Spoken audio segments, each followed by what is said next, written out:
Hello and welcome to Royal Vibes. More than 500 heads of state and diplomats are expected to be in attendance at Westminster Abbey on Monday, the 19th of September for the Queen's funeral.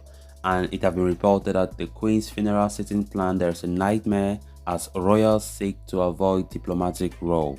So guys, as we get right into that story, please do ensure to subscribe if you haven't subscribed. If you're just coming across the channel for the very first time, you are very welcome. Consider liking the video and please watch it right up to the very end.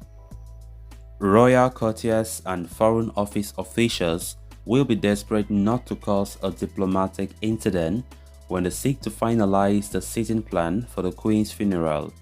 Almost all countries around the world have an extended invite, with only a notable few like Russia, Syria, and Afghanistan among them to have been ignored.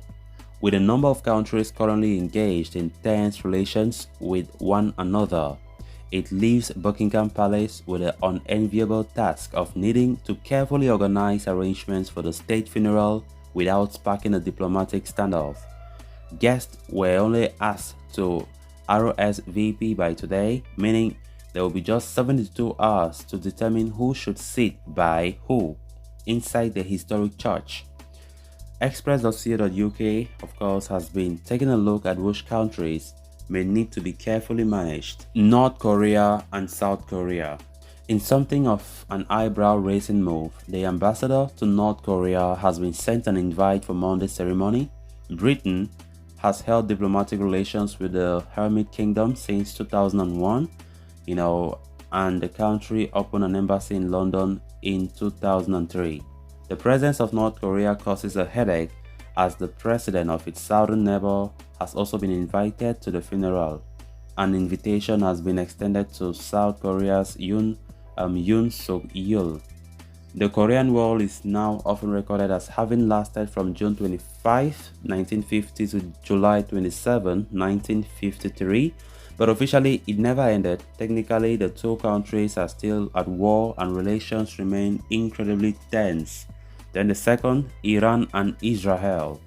Iran has received an invite into the state funeral of Queen Elizabeth II on an ambassadorial level. Meanwhile, Israel's President Yair Lapid has already confirmed his attendance. The two Middle East countries have been engaged in a proxy war ever since 1985. So broken in the relationship that anyone who has visited Israel is banned from entering Iran. Then we have India and Pakistan. As members of the Commonwealth, the leaders of both India and Pakistan have been extended a welcome to the Queen's funeral at Westminster Abbey. The relationship between the neighboring countries has been complex ever since the partition, which created the country boundaries in 1947. There have been repeated wars between the neighbors and terror attacks carried out in their countries' names over the past 75 years. Both countries have sought to build better relations with each other in recent years by extending help during natural disasters, and there is hope of bilateral talks on improving their links. However, palace officials and the Foreign Office are unlikely to see how as the time to put those improved relations to the test. Then we have Greece and Turkey. Heads of state of both Greece and Turkey are able to attend the final send-off, for Her Majesty on Monday. Turkish President Recep Tayyip Erdogan has already indicated that he is unlikely to be at a funeral, but a representative of Turkey will be sent to his place. The two countries are currently engaged in a dispute over ownership of the Aegean Sea.